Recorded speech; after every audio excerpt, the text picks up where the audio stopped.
वागर्थविव सम्पृक्तौ वागर्थ प्रतिपक्तये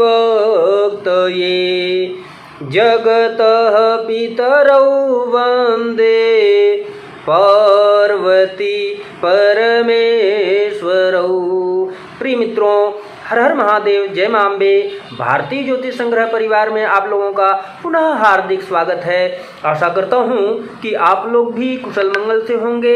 आज जो समाज में भ्रांतियां चल रही हैं, जो कन्फ्यूजन है, उसी से संबंधित हम वीडियो लेकर के आए हैं।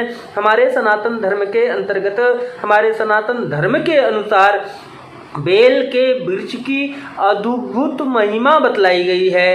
अब इस महिमा का गुणगान देवता लोग भी किए हुए हैं। बेल के वृक्ष की पूजा कैसे करें, बेल पत्र कब नहीं तोड़ना चाहिए, घर का क्लेश निवारण कैसे करें, लक्ष्मी प्राप्ति हेतु क्या करें, क्या उपाय करें, बेल वृक्ष घर के किस दिशा में लगाएं, वास्तुशास्त्र क्या कहता है, इस प्रकार की अनेकों जानकारियां लेकर के हम उपस्थित हुए हैं। लेकिन जब आप वीडियो को पूरा देखेंगे तब शास्त्रीय प्रमाण के साथ हम आप लोगों को बतलाएंगे।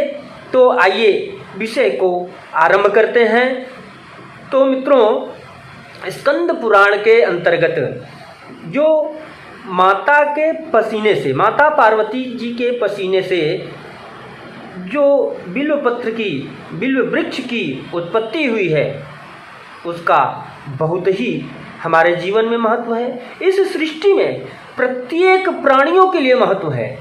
अब इसको कैसे अपनाएं, कैसे इससे लाभ लें, तो इसके लिए हमारे शास्त्रों में बहुत ही सुंदर वर्णन किया गया है। इस वर्णन के लिए हमको देखना पड़ेगा, समझना पड़ेगा और जानना पड़ेगा। तो इसके लिए हमारे शास्त्रों में जो बातें बतलाई गई हैं, देखिए ऋग्वेद में भी वर्णन आया है। आदित्य वर्णे तपसोधिजातो वनस्पतिस्तो वृक्षोत बिल्वः तस्य फलानि तपसानुदन्तु या अंतरायाश्च बाह्या अलक्ष्मी। हम जब बिल्व वृक्ष की पूजा करते हैं तो हमको वृक्ष के छाया में ही बैठ करके, आसन लगा करके बैठना चाहिए। इसकी दिशा पूर्व दिशा एवं उत्तर दिशा में हमको बैठना चाहिए। और यह विधि जो है, आप लोगों को जो मैं बतला रहा हूँ, यह शास्त्रोक्त विधि है, यह कल्पित विधि नहीं है। तो जो स्कंद पुराण में कहा गया, माता पार्वती का स्वरूप माना गया, ऋग्वेद में स्वयं लक्ष्मी का स्वरूप माना गया, तो बिल्व वृक्ष को नमन करते हुए आसन लगा करके बैठ जाएं और हाथ जोड़ करके प्रार्थना करें कि आप हमारे समस्त मनोकामनाओं को पूर्ण करें। मैं अभीष्ट कामना को लेकर के आपका पूजन करने के लिए उपस्थित हुआ हूँ अथवा उपस्थित हुई हूँ। तो इस तरह से हमको, देखिए शास्त्रों में क्या कहा गया है, मूलतो ब्रह्म रूपाय मध्यतो विष्णु रूपिणे अग्रतः शिव रूपाय बिल्व वृक्षाय नमो नमः। हाथ जोड़ करके यह आपको जो है प्रार्थना करना है। बिल्व के वृक्ष के मूल में स्वयं ब्रह्मा विराजमान रहते हैं, मध्य में नारायण रहते हैं और अग्रभाग में शिव का स्वरूप होता है। तो ऐसे वृक्ष को नमन करते हुए आप अपनी कामना जो है अर्पित करें, अपनी कामना बतावें। देखिए कहा गया है कि यत्र तत्र वृक्षा बिल्व वृक्ष बिल्व दाडिम केसराहा पनसो नारिकेलश्च शुभम कुर्वन्ति नित्यशः। हमारे वास्तुशास्त्र के अंतर्गत कहा गया है कि घर के वायव्य कोण में बिल्व वृक्ष का रोपण करना चाहिए। ध्यान दें कि बिल्व वृक्ष हो अथवा तुलसी का वृक्ष हो, प्रतिष्ठा अवश्य करनी चाहिए। बिना प्रतिष्ठा किए बिना वह फलदायी नहीं होता है। और इसके लिए हम जो है प्रतिष्ठा पूर्वक जब पूजन करते हैं, तब हमारी समस्त मनोकामनाएं पूर्ण होती हैं। अब जब हम पूजन करते हैं, अब पूजन विधि के अंतर्गत हमारी जो मनोकामनाएं होती हैं, आज के समय में हर इंसान किसी न किसी रूप से परेशान रहता है। तो हमको जैसे मान लीजिए बिल्व वृक्ष की पूजा, और इसका जो है हमको लाभ क्या मिलेगा, इसका प्रयोग कैसे करें, तो गृह क्लेश, ग्रह दोष की जो बाधा होती है, तो जो बिल्व वृक्ष की हम पूजा करते हैं तो उस पूजन के अंतर्गत जो हम प्रयोग करेंगे, आप जो है तिल का तेल जो होता है उससे दीपक जलावें अथवा घी का दीपक जलावें। यह दो में से एक दीपक जलावें अथवा आप दोनों दीपक जला सकते हैं। यह दीपक प्रज्वलित करते हुए अगर गृह क्लेश है, ग्रह दोष बाधा है, उसके निवारण के लिए आपको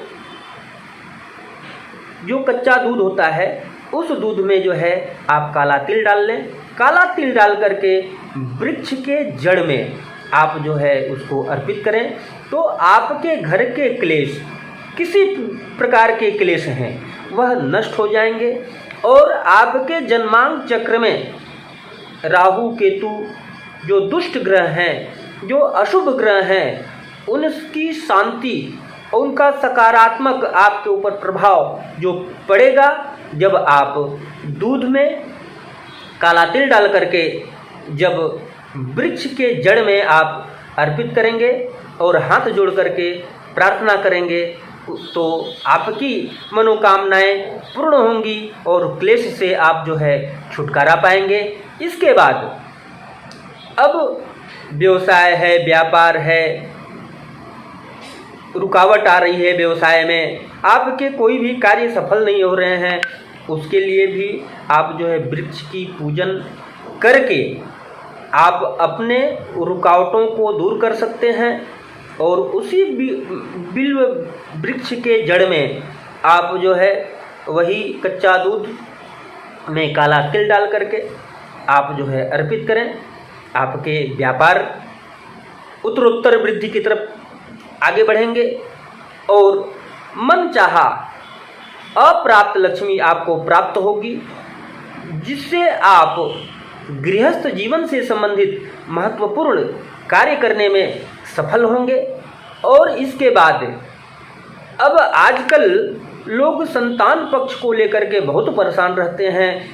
ध्यान दीजिएगा, इस वीडियो के अंतर्गत जो जानकारी दी जा रही है आप लोगों के लिए बहुत ही महत्वपूर्ण जानकारी है, तो इसको जब आप अपनाएंगे तब आपकी सारी परेशानी दूर हो जाएगी और परेशानियों से आप मुक्त हो जाएंगे।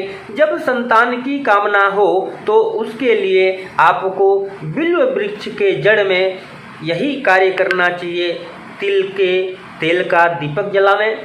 इसके बाद आप जो है अगर परिक्रमा करने लायक है तो आप परिक्रमा कर लें, नहीं तो अपने हाथ से परिक्रमा कर लें। और परिक्रमा करने के बाद जो सफ़ेद सूता होता है, सफ़ेद धागा होता है, वह जो है बिल्व वृक्ष के जड़ में जो है आप लपेट देवें और बैठ करके आप वहाँ नीचे बिल्व वृक्ष के जड़ में शिवलिंग स्थापित करें और शिवलिंग की आपको पूजन करना है। और उस पूजन विधि के अंतर्गत आपको जो है कच्चा दूध लेना है, काला तिल लेना है, वह जो है शिवलिंग के ऊपर में अर्पित करना है। और शिव पुराण के अंतर्गत जो चर्चा की गई है आप उसका पाठ भी करें, और जब तक यह पाठ पूर्ण न हो जाए तब तक इस विधि को आप करते रहें। शिवलिंग जो आपके द्वारा स्थापित किया गया है वृक्ष की छाया में बैठ करके आप जो है प्रेम से, श्रद्धा से मन को एकाग्र करते हुए इस विधि को आप करेंगे तो अवश्यमेव आपकी कामनाएं पूर्ण होंगी, निराशाएं हट जाएंगी और आशाएं प्रस्फुटित होंगी और आपका मनोबल, आत्मबल वृद्धि की तरफ होगा। फिर आप वंशावली वृद्धि में सफल होंगे, आपके पूर्वज भी प्रसन्न होंगे तो यह विधि बहुत ही सरल है आप लोगों के लिए, और आप इस विधि को करके अपने मन के अनुसार लाभ प्राप्त कर सकते हैं। और इसके अलावा दाम्पत्य जीवन की खुशहाली प्राप्ति के लिए बहुत से लोगों के दाम्पत्य जीवन में कटुता है, मनभेद है, तो उसके लिए आप जो है बिल्व वृक्ष के जड़ में आप दूध, काला तिल अर्पित करें और हाथ जोड़ करके आप शिव स्वरूप माता भगवती जगत जननी जगत संचालिका को नमन करें, तो आपका गृहस्थ जीवन में जो क्लेश है, दाम्पत्य जीवन में जो कटुता है, अवश्य दूर हो जाएगा। आपस में प्रीति होगी और आप जो है गृहस्थ जीवन को जो है उसमें आनंद अनुभव करेंगे। यह जो विधि है, यह विधि आप ही लोगों के लिए है, बहुत सरल विधि है और कुछ नहीं कर सकते हैं तो आप जो है जल एक लोटे में किसी भी पात्र में आप जो है जल ले लें, उस जल को आप जो है वृक्ष के पेड़ के जड़ में आप जो है अर्पित करें।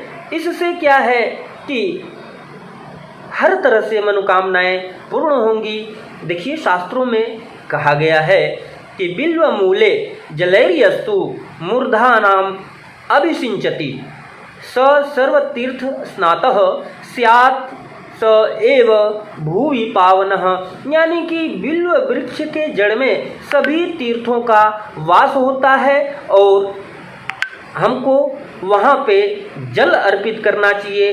जब जल हम अर्पित करते हैं तो सभी तीर्थ में जो निवास करने वाले देवता हैं वह प्रसन्न होते हैं। जब वो देवता प्रसन्न होंगे तो आपको अवश्यमेव प्रसन्नता प्राप्त होगी।